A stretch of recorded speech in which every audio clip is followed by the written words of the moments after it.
오늘 우리에게 주시는 하나님의 말씀은 민수기 14장 11절에서 25절 말씀입니다. 이 말씀을 봉독할 때 살아계신 하나님의 음성을 들으시기 바랍니다. 여호와께서 모세에게 이르시되 이 백성이 어느 때까지 나를 멸시하겠느냐? 내가 그들 중에 많은 이적을 행하였으나 어느 때까지 나를 믿지 않겠느냐? 내가 전염병으로 그들을 쳐서 멸하고 내게 그들보다 크고 강한 나라를 이루게 하리라. 모세가 여호와께 여짜오되 애굽인 중에서 주의 능력으로 이 백성을 인도하여 내셨거늘 그리하시면 그들이 듣고 이 땅 거주민에게 전하리이다. 주 여호와께서 이 백성 중에 계심을 그들도 들었으니 곧 주 여호와께서 대면하여 보이시며 주의 구름이 그들 위에 섰으며 주께서 낮에는 구름 기둥 가운데에서 밤에는 불 기둥 가운데에서 그들 앞에 행하시는 것이니이다. 이제 주께서 이 백성을 하나같이 죽이시면 주의 명성을 들은 여러 나라가 말하여 이르기를 여호와가 이 백성에게 주기로 맹세한 땅에 인도할 능력이 없었으므로 광야에서 죽였다 하리이다. 이제 구하옵나니 이미 말씀하신 대로 주의 큰 권능을 나타내옵소서. 이르시기를 여호와는 노하기를 더디하시고 인자가 많아 죄악과 허물을 사하시나 형벌 받을 자는 결단코 사하지 아니하시고 아버지의 죄악을 자식에게 갚아 3, 4대까지 이르게 하리라 하셨나이다. 구하옵나니 주의 인자의 광대하심을 따라 이 백성의 죄악을 사하시되 애굽에서부터 지금까지 이 백성을 사하신 것 같이 사하시옵소서. 여호와께서 이르시되 내가 내 말대로 사하노라. 그러나 진실로 내가 살아있는 것과 여호와의 영광이 온 세계에 충만한 것을 두고 맹세하노니 내 영광과 애굽과 광야에서 행한 내 이적을 보고서도 이같이 10번이나 나를 시험하고 내 목소리를 청종하지 아니한 그 사람들은 내가 그들의 조상들에게 맹세한 땅을 결단코 보지 못할 것이요 또 나를 멸시하는 사람은 한 사람도 그것을 보지 못하리라. 그러나 내 종 갈렙은 그 마음이 그들과 달라서 나를 온전히 따랐은즉 그가 갔던 땅으로 내가 그를 인도하여 드리리니 그의 자손이 그 땅을 차지하리라. 아말렉인과 가나안인이 골짜기에 거주하나니 너희는 내일 돌이켜 홍해길을 따라 광야로 들어갈지니라. 아멘. 네, 오늘 여러분과 제가 함께 나눌 말씀의 제목은 어느 때까지 나를 멸시하겠느냐라는 제목의 말씀입니다. 지금 전 세계가 코로나19의 전염병으로 인해서 굉장히 두려움에 쌓여 있습니다. 그 이유는 이것입니다. 그 끝을 지금 모르겠다는 거죠. 전 세계적으로 확산되고 있고 사망자가 속출하고 있고 그것을 막을 수 있는 방법과 치료제가 없기 때문에 지금 두려움 가운데 있습니다. 과연 우리에게 구원의 희망은 있는 것일까요? 성경에 보면은 전염병으로 멸망당할 수밖에 없는 상황에서 정말 기적적으로 구원을 받는 사건이 나오고 있습니다. 그것은 오늘 본문에 나와 있는 아주 놀라운 이야기이죠. 모세가 하나님 앞에서 중보 기도함으로써 놀랍게 구원의 큰 은혜가 임하게 됩니다. 자, 도대체 이 전염병으로 인한 두려움에서 우리를 건져주실 하나님의 말씀은 어떤 것일까요? 먼저 우리가 생각할 것은 이런 것입니다. 신성 모독의 팬데믹이라는 말씀을 한번 생각해 보려고 합니다. 여러분, 전염병의 위협의 원인에 대해서 오늘 본문을 한번 잘 살펴볼 필요가 있습니다. 전염병이 전 세계적으로 창궐하고 있는 이유가 도대체 뭘까요? 성경은 이렇게 이야기를 합니다. 민수기 14장 12절에 내가 전염병으로 그들을 쳐서 멸하고 내게 그들보다 크고 강한 나라를 이루게 하리라. 하나님께서 이 전염병으로 이스라엘을 쳐서 멸하겠다라고 이야기합니다. 다시 말해서 이 전염병 속에는 신적인 어떤 의지가 담겨져 있다는 거죠. 하나님의 분명한 목적이 있다는 거죠. 쳐서 다 멸해버리겠다고 말씀하고 있습니다. 하나님께서 왜 이렇게 전염병으로 그들을 멸하려고 할까요? 민수기 13장, 14장 앞부분에 나오는 그 내용을 보면 우리가 알 수 있습니다. 하나님께서는 이스라엘을 이집트에서 구원하셔서 그들을 광야의 혹독한 시련 속에서도 먹이시고 입히시고 보호하셨습니다. 그리고 이제 약속하신 가나안 땅을 바라보고 12명의 정탐꾼을 보내신 거죠. 그들이 들어와서 10명의 그 족장들이, 정탐꾼들이 그 땅을 혹평하고 또 백성들을 불안하게 하고 하나님을 불신하는 그런 보고를 했습니다. 그 소리를 듣고 백성들은 울며 통곡하고 다시 애굽으로 돌아가자고 하고 하나님이 우리를 죽이시려 한다고 하면서 하나님을 향하여서 원망하고 반역을 행했습니다. 그때 하나님께서 그들을 전염병으로 다 멸하겠다고 말씀하신 거죠. 여러분, 한번 생각해 보십시오. 하나님께서 왜 이렇게 화가 나신 걸까요? 왜 전염병을 보내시겠다고 한 걸까요? 민수기 14장 11절을 보시면 그 이유를 알 수 있습니다. 자, 같이 한번 읽어보겠습니다. 여호와께서 모세에게 이르시되 이 백성이 어느 때까지 나를 멸시하겠느냐? 내가 그들 중에 많은 이적을 행하였으나 어느 때까지 나를 믿지 않겠느냐? 하나님께서 전염병을 보내서 그 백성을 멸망해 버리려고 하는 이유는 명백합니다. 그들이 하나님을 멸시했기 때문입니다. 이스라엘이 하나님의 은혜를 받고 구원을 받고 기적을 경험하고 많은 사랑을 받았음에도 불구하고 하나님을 멸시할 때, 하나님을 믿지 않을 때, 그때 하나님께서 전염병을 보내서 그들을 멸망하겠다고 하신 거죠. 여러분, 지금 어떤 한 나라의 문제가 아니고 전 세계적으로 전염병이 유행하고 멸망해 가는 이유가 뭐겠습니까?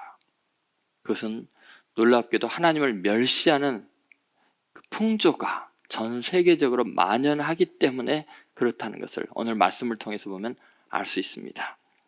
여러분, 우리는 그동안 전염병의 팬데믹에 대해서 굉장히 두려워했습니다. 그런데 실상은 전염병의 팬데믹의 원인이 되는, 정말 우리가 두려워해야 될 것이 있다면 그것은 아마 신성모독의 팬데믹이 아닌가 하는 생각이 듭니다. 여러분, 이것은 대단히 심각한 문제입니다. 왜냐하면 하나님께서 오늘 본문에 그렇게 구원해주고 그렇게 사랑하고 택한 백성마저도 하나님을 멸시하고 하나님을 모독했을 때, 하나님을 원망했을 때 그들을 전염병으로 멸하겠다고 하셨기 때문에 그렇습니다. 여러분, 지금 인류는 자기를 창조한 하나님, 역사의 주권자이신 하나님, 생사복을 지고 계신 그 하나님을 얼마나 멸시하고 있는가를 한번 생각해 봐야 합니다. 17세기, 18세기 계몽주의 사상이 발달하면서 인간들은 하나님에 대해서 자신들의 모든 영역에서 배제해 나가기 시작했습니다. 물론 계몽주의, 인간의 문화와 또 인간의 가치를 소중하게 여기는 굉장히 중요한 역할을 하기도 했습니다. 인간의 이성을 소중히 여김으로 말미암아 또 그것을 개발함으로 말미암아 많은 문명의 발전, 또 여러 가지 정치적인 민주화, 시민혁명의 발단이 되기도 했습니다. 과학이 발달할 수도 있었습니다. 인권이 신장되기도 했습니다. 그런데 문제는 인간을 너무 절대화하고 이성이 모든 것을 결정하는 것으로 너무 과대평가하기 시작했죠. 그러면서 거룩한 영역, 하나님의 은혜와 사랑과 구원에 대해서 점점 배제해 나가기 시작했습니다. 여러분, 이것이 얼마나 위험한지 모릅니다.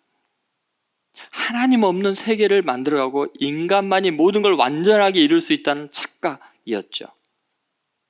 여러분, 아무리 인간이 과학이 발달하고 이성이 발달하고 정치제도가 발달해도요, 인간은 죄인이기 때문에 하나님이 없어지면, 하나님을 배제하게 되면 그 모든 발전이 오히려 재앙으로 바뀌게 되고 멸망에 이르게 됩니다. 여러분, 잘 생각해 보세요. 과학이 지금 발달하고 있습니다. 그것 때문에 인간은 편리해졌지만 한꺼번에 몰살당하는 위험을 겪고 있습니다. 여러분, 인간의 철학, 예술, 문화, 그것이 아무리 발달해도 하나님이 없으면 그것은 재앙으로 직결되게 됩니다. 실제로 여러분, 유럽에서 지금도 가장 발달한 나라, 모델이 된 나라 중에 하나가 독일 아닙니까? 역시 17세기, 18세기 마찬가지입니다. 19세기에도 마찬가지였고요. 여러분, 가장 위대한 음악가, 문학가, 그리고 과학자 전부 다 독일에서 많이 나왔습니다. 그런데 그 독일이 세계대전을 일으켰습니다. 유태인을 600만 명을 학살했습니다. 그 발달한 모든 인간의 가치 속에 하나님이 배제되면 그런 일이 일어납니다. 여러분, 일본 마찬가지죠. 얼마나 섬세한 나라입니까? 그런데 하나님을 배제하고 온갖 것들을 신으로 섬기면서 교만이 행할 때 그들 또한 세계적인 재앙이 될 수밖에 없습니다. 여러분, 하나님이 없는 것은 마찬가지입니다. 중국 아무리 거대한 나라에도 최근에 무슨 일이 있습니까? 끊임없이 교회를 박해하고 선교사들을 쫓아내는 가운데 그들에게 큰 재앙이 임할 수밖에 없습니다. 여러분, 유럽의 나라들은 어쩌면 하나님의 은혜로 그 야만인들이 정말 문명의 세계로 세계를 이끌어가는 나라가 됐습니다. 그런데 그들이 지금 어떤 모습입니까? 공장에 있던 성당들은 텅텅 비어 있습니다. 관광 자원화해서 돈을 버는 수단으로 전락하고 있습니다.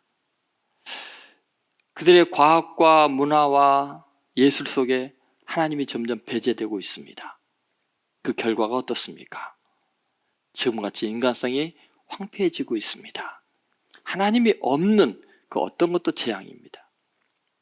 여러분, 우리나라도 마찬가지 아닙니까? 하나님의 은혜로 이렇게 발달하고 이렇게 위대한 나라가 되었지만 우리의 사회적인 분위기는 어떻습니까? 점점 하나님을 배제시키고 있지는 않습니까? 여러분, 언론의 흐름은 어떠는 것 같습니까? 유독 이 교회만을 공격의 대상으로 삼고 지나칠 정도로 비판적으로 나오지 않습니까? 여러분, 교회들의 모습은 어떻습니까? 복음을 강조한다고 하면서도 우리들은 하나님 이름을 욕되게 하는데 쉽게 물들어가고 있지는 않습니까? 여러분, 어쩌면 지금 굉장히 심각한 신성모독의 팬데믹 속에 있습니다. 하나님을 멸시하면 하나님이 전염병으로 멸하겠다고 하셨습니다. 전 세계적인 재앙은, 전 세계적인 신성모독이 유행하고 있다는 것을 반증하고 있습니다. 여러분, 이때 우리는 다시 한번 근본적으로 뭐가 치유되어야 될지를 한번 생각해 보십시오. 이 두려움 속에서, 인간의 한계 속에서, 인간의 힘으로 어쩔 수 없는 상황 속에서 다시 하나님을 경외하는 마음을 회복해야 합니다. 전 세계적으로 하나님 앞에 무릎을 꿇어야 합니다. 인간의 연약함을 고백해야 합니다. 여러분, 아무리 강대한 미국도요, 속수무책입니다. 돈이면 다 될 것 같고 물질 만능주의에 사로잡혀서 하나님의 마음을 잃어버렸던 그 미국이 지금 두려움 가운데 있지 않습니까? 여러분, 신성모독의 팬데믹, 그것은 전염병의 팬데믹으로 연결될 수밖에 없습니다. 온 세계가 다시 하나님께 돌아오도록, 하나님에 대한 경외감을 회복하도록 우리가 기도해야 합니다. 다시 하나님 앞에 인류가 무릎을 꿇어야 됩니다. 주여, 우리를 불쌍히 여겨 주옵소서. 하나님에 대한 경외감을 회복할 수 있는 기회가 전염병에 대한 두려움, 그것이 아닐까 생각합니다. 어쩌면 그것이 우리의 영혼을 구원하는, 육체는 죽임을 당하지만 다시 하나님을 경외하는 영혼을 회복하는 놀라운 은혜의 기회가 되기를 간절히 소망합니다. 두 번째 우리가 생각할 것이 있습니다. 그것은 모세가 이 절망적인 재앙에서 우리를, 그 이스라엘 백성들을 구원하는 그 중보의 기도를 했는데 굉장히 중요한 가치를, 하나님 앞에 이야기를 몇 가지를 합니다. 그 중에 두 번째 우리가 생각할 건 이런 거죠. 주의 명성의 가치입니다. 주의 명성의 가치. 여러분, 전에 내려오는 이야기 중에 이런 것이 있습니다. 미국의 26대 대통령이죠. 테오도르 루즈벨트 2세입니다. 그가 어느 날 이제 신문을 보게 되는데요. 한 잡지를 봤습니다. 이 잡지에 루즈벨트 대통령을 술주전뱅이로 묘사하는 이제 그러한 내용이 나오게 됩니다. 너무 화가 났습니다. 그래서 비서관을 불렀습니다. 그리고 이것에 대해서 어떻게 대처를 할지를 물었습니다. 명예훼손에 해당되죠. 비서관이 이런 말을 했습니다. 백악관으로 그 잡지사 사장과 기자를 불러서 따끔하게 혼을 내줘야 합니다. 대통령은 이런 말을 합니다. 그것은 권력의 남용이기 때문에 그래서는 안 되네. 어떻게 이 문제를 처리할까? 고심에 고심을 거듭합니다. 그러다가 루즈벨트 대통령은 비서진을 시켜서 말합니다. 명예훼손으로 고소하기에, 대통령 명예훼손으로. 재판관과 배심원들은 대통령 명예훼손에 대한 것에 대해 굉장히 신중하게 재판을 하게 됩니다. 그리고 재판 결과를 이렇게 발표를 했습니다. 이것은 근거가 없는 분명한 명예훼손 죄에 해당하기 때문에 이제 출판사는 대통령에게 손해배상을 해줘야 합니다. 재판석이 술렁이기 시작했습니다. 미 합중국의 대통령의 명예를 훼손했다면 아마 그 잡지사는 완전히 파산하게 될 거라고 생각했습니다. 어마어마할 줄 알았습니다. 재판관이 이어서 이야기합니다. 명예훼손에 대한 배상금은 $1입니다. 그 모든 사람들이 슬렁거리기 시작했고 방송에서도 난리가 났습니다. 아니, 미 합중의 대통령의 명예훼손에 대한 배상금이 고작 $1라니. 비서진이 대통령에게 아니 어떻게 청구를 $1만 하셨습니까? 이게 말이 됩니까? 미 합중의 대통령의 명예가 $1밖에 안 됩니까? 그때 루즈벨트 대통령이 그런 말을 합니다. 진실이 중요한 것이지 돈이 중요한 게 아니라고. 내 진실이 밝혀졌은 것이 목적이었지 내가 그것을 돈을 버는 게 목적이 아니지 않느냐고. 여러분, 만약에 어마어마한 그 배상금을 요구했다면 어쩌면 루즈벨트 대통령은 명예가 실추됐을 수 있을 것입니다. 그걸 이용해서 돈을 추구하는 대통령이었다고. 그런데 정말 명예를 소중히 여기기 때문에 돈에 관심이 없고 명예를 회복하는 것에만 관심이 있는 것 때문에 그의 이름이 지금도 빛나고 있는 것 아니겠습니까? 한 나라의 대통령도 명예를 이처럼 소중히 여깁니다. 명예의 가치는 그 다른 어떤 걸로도 대체할 수 없다는 거죠. 오늘 본문에 하나님께서는 당신의 명예가 멸시당하는 것, 그분의 이름이 멸시당하는 것, 그것을 그냥 넘기실 수가 없었습니다. 그래서 그들을 멸망시키겠다고 선언했던 거죠. 그런데 여러분, 놀라운 이야기는 그것입니다. 모세가 13절부터 16절에 쭉 이어지면서 하나님께서 전염병으로 멸망시키고 말겠다는 그 마음을 돌이키시게 하는 굉장히 중요한 이야기를 합니다. 그것은 하나님께서 이스라엘 백성들을 이집트에서 구원해낸 것을 전 세계 모든 나라가 다 알고 하나님의 위대한 능력을 찬양하고 있는데, 만약에 그들 광야 가운데 인도하여 내신 하나님이 가나안 땅에 그들을 들어가게 할 수 있는 능력이 없기 때문에 광야에서 그들을 다 멸망시켰다고 하면 하나님의 명예가 오히려 실추되지 않겠냐고. 하나님이 구원한 백성을 하나님이 끝까지 책임지셔야 하나님의 명예가 지켜지지 않겠냐고. 그들을 멸하시면 하나님의 그 명예가 떨어질 수 있습니다. 그렇게 이야기를 합니다. 여러분, 놀랍게 하나님은 내 말대로 그렇게 하겠다고 이야기를 하시죠. 여러분, 결국 이스라엘 백성들이 전염병에서 멸망당하지 않은 굉장히 중요한 그 기회를 얻는 것은 뭐 때문이죠? 이스라엘 자체가 훌륭해서가 아니고 그들을 구원한 하나님의 명예 때문에 그들은 진멸되지 않을 수 있었습니다. 자, 여러분 한번 이제 우리가 이 상황을 한번 생각해 봅시다. 여러분, 놀라운 이야기입니다. 이스라엘 백성들이 하나님을 멸시했는데도 그들을 진멸할 수 없는 이유는 그 이스라엘 백성들이 하나님이 구원한 백성이기 때문입니다. 하나님의 사람들이기 때문입니다. 그래서 하나님은 그들의 운명과 하나님의 명예가 직결되어 있는 것을 잘 알고 계신 거죠. 모세는 그것을 하나님께 기억하게 하신 것입니다. 자, 15절 말씀을 한번 보시죠. 15절, 16절 같이 읽겠습니다. 이제 주께서 이 백성을 하나같이 죽이시면 주의 명성을 들은 여러 나라가 말하여 이르기를 여호와가 이 백성에게 주기로 맹세한 땅에 인도할 능력이 없었으므로 광야에서 죽였다 하리이다.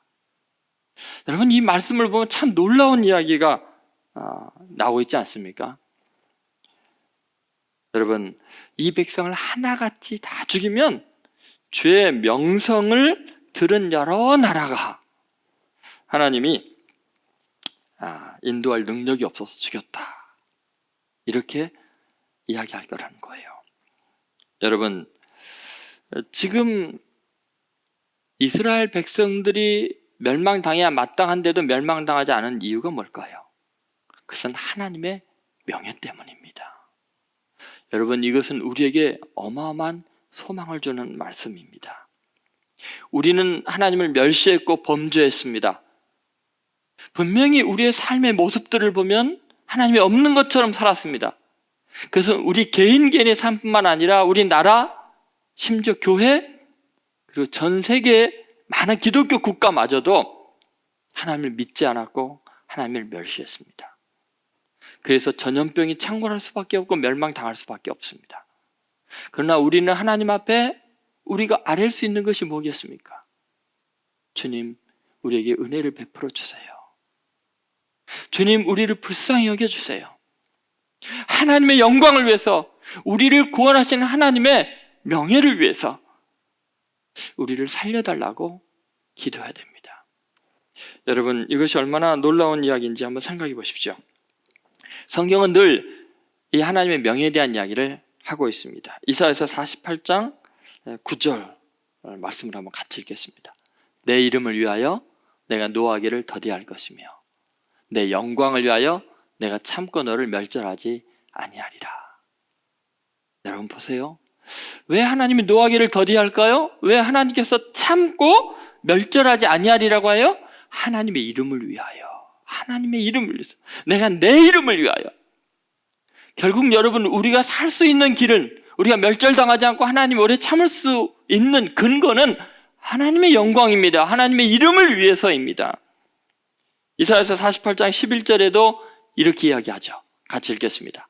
나는 나를 위하며 나를 위하여 이를 이룰 것이라. 어찌 내 이름을 욕되게 하리요 내 영광을 다른 자에게 주지 아니하리라. 여러분, 하나님은 하나님의 영광을 위해서 우리를 구원한다고 이야기하고 계십니다. 여러분, 우리 인생의 성공과 실패, 삶과 죽음은 내 자신의 능력이 있는 게 아닙니다. 그것은 하나님의 영광에 달려있는 것입니다. 나라는 존재가 하나님의 영광을 위한 존재라면, 아니 내가 하나님의 은혜로 구원받은 사람이고 하나님 때문에 사는 사람이라면 하나님의 영광을 위해서 우리는 이 재앙 가운데서 구원을 받을 것입니다. 하나같이 멸망하지 않을 것입니다. 만약에 이 나라와 이 민족이 다시 하나님의 영광을 위하겠노라고, 우리 민족은 하나님의 복음을 위한다고 다시 고백하고 나가면 이 민족은 하나님의 영광을 위해서 멸하지 않을 것입니다.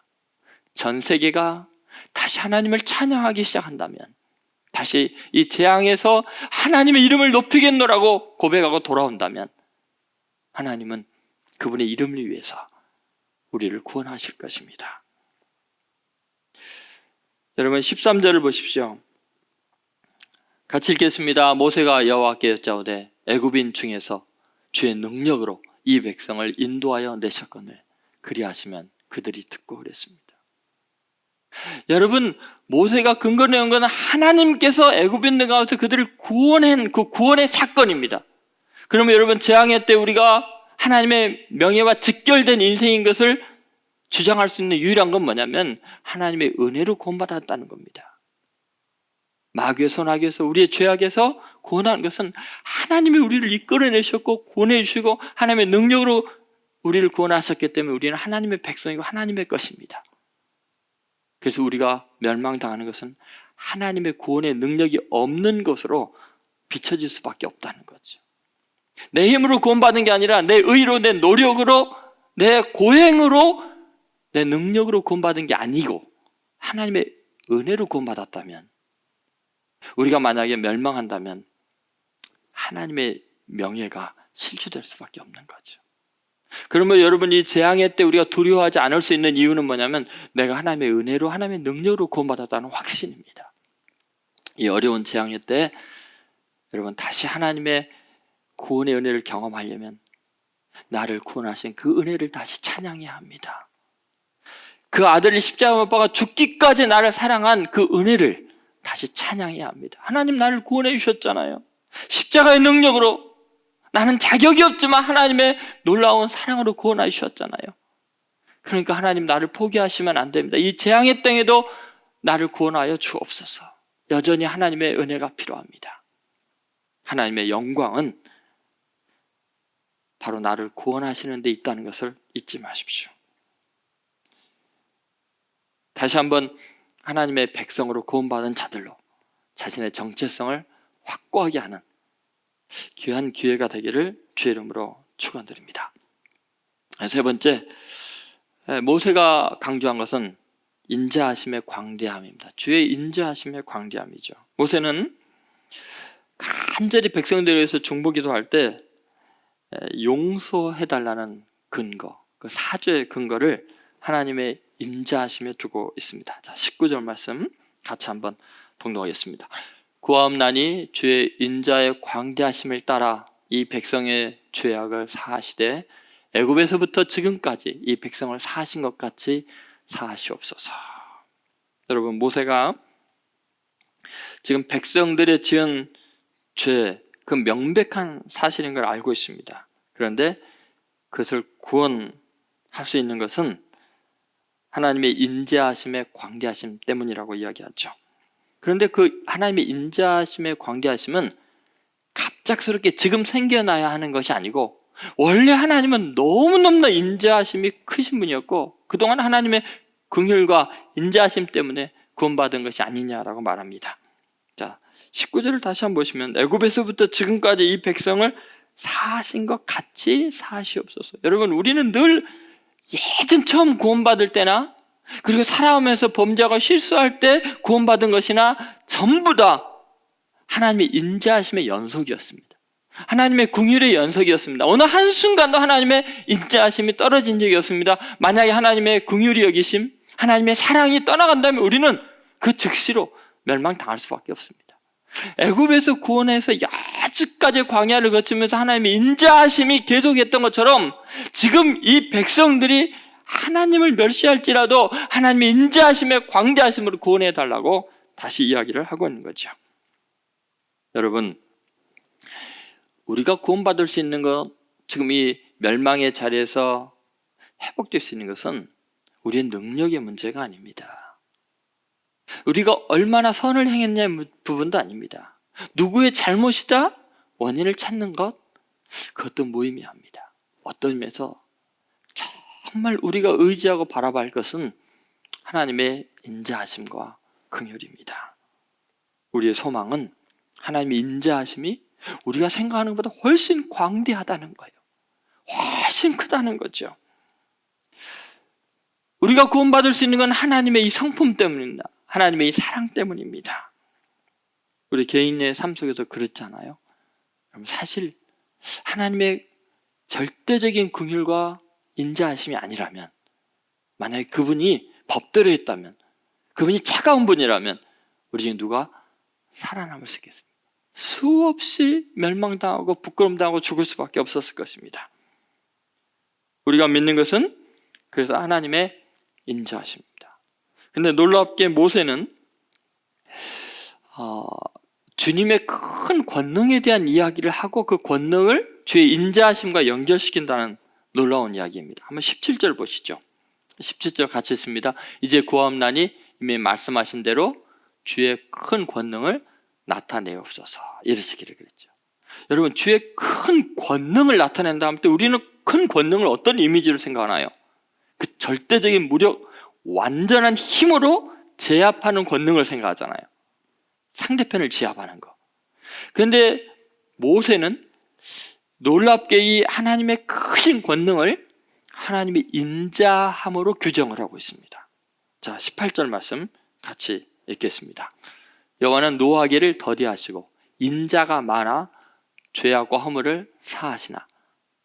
여러분, 이 말씀을 한번 잘 보십시오. 지금 주의 큰 권능을 나타내시옵소서 해놓고 하나님의 인자는 굉장히 많습니다 라고 말합니다. 여러분, 하나님의 큰 권능이 뭐냐? 그것은 멸시하는 자들 진멸해 버리는 그 권능이 아니고 멸시하는 자들을 향해서 참으시고 자기의 분을 억제하시고 노를 더디하시고 그 절대적인 전능한 힘, 폭발적인 그 힘을 통제하시면서 인자를 베푸는 거죠. 분을 내야 할 때, 멸망시켜야 할 때 용서하고 사랑하고 불쌍히 여길 수 있는 것이 크신 권능이라는 것입니다. 그것이 인자함의 광대함이라는 것입니다. 인간이 생각할 수 없는 큰 권능이라는 것입니다. 여러분, 우리는 큰 힘이 있을 때는 내가 하고 싶은 대로 내 뜻대로 다 하는 것을 큰 힘이라고 생각하는데, 모세가 지금 하나님의 성품에 대한 이야기를 할 때 가장 강력한 권능은 하나님의 사랑이라는 것입니다.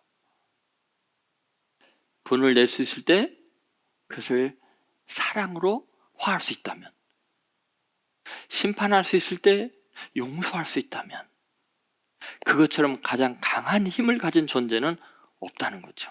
여러분, 요새 이태원 클라스라는 그 드라마가 있는데 거기에 그 주인공이 그러잖아요.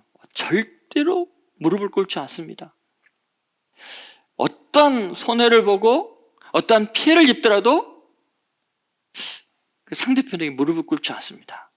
그런데 놀랍게도 마지막 편에 가서요, 사랑을 위해서라면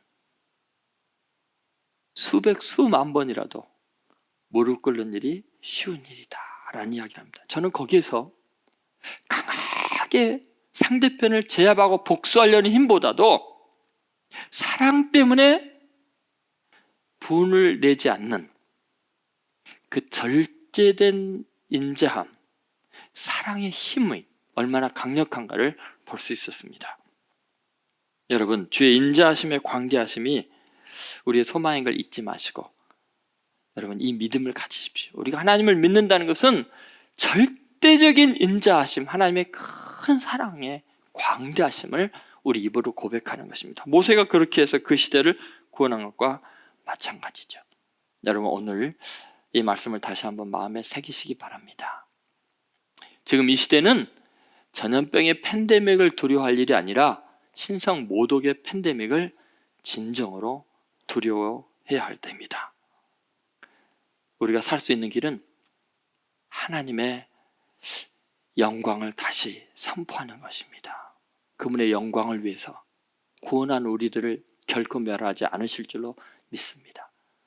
그리고 우리는 결국은 하나님의 인자하심을 다시 한번 의지할 수밖에 없습니다. 이때 다시 하나님의 사랑의 힘을 믿으시고 그분 앞에 사랑을 고백하시고 그분의 긍휼을 입는, 그래서 이 시대가 치유하고 다시 하나님의 나라가 온 세상에 전파되고 하나님의 영광이 팬데믹으로 정말 온 세계에 드러나는 귀한 기회가 될 줄로 믿습니다. 끝까지 주님을 향한 믿음으로 사랑으로 승리하는 성도들 되시기를 주의 이름으로 축원드립니다. 기도하겠습니다. 거룩하신 하나님, 다시 우리의 죄악에 위중함을 고백합니다. 우리나라뿐만 아니라 전 세계가 하나님을 멸시하고 하나님을 배제하는 이때 다시 하나님께 돌아갈 수 있는 기회를 주신 것 감사합니다. 육체적인 고통과 경제적인 손실이 클지라도 우리의 영혼을 구원하고자 하는 하나님의 은혜가 있음을 깨달아 알게 하셔서 감사합니다. 육은 멸하시지만 우리의 영혼을 구원하셔서 하나님 나라의 영원한 나라에 하나님의 자녀의 권세를 누리는 저희들이 되게 해주시고 온 세계가 다시 하나님께 돌아오고 하나님의 영광을 드러내며 하나님의 인자와 사랑을 선포하는 온 세계 되도록 은혜 베풀어 주시옵소서. 주여, 당신의 긍휼을 기억하시고 당신의 영광을 기억하시고 우리를 이 두려움에서 구원하여 주옵소서. 예수님의 이름으로 기도드리옵나이다. 아멘. 지금은 우리를 구원하기 위하여 십자가를 지신 예수 그리스도의 은혜와 우리에게 인자를 베풀기 위하여 독생자를 희생하신 하나님 아버지의 극진하신 사랑과 우리의 마음을 돌이켜 하나님의 영광과 인자함을 바라보게 하시는 성령의 교통하심이 다시 전 세계 가운데 하나님의 영광과 사랑이 드러나기를 소망하는 하나님의 아들, 딸들 머리 위에 예수뿐인 교회와 이 민족과 전 세계 위에 지금으로부터 영원히 함께 하시기를 간절히 축원하옵나이다. 아멘.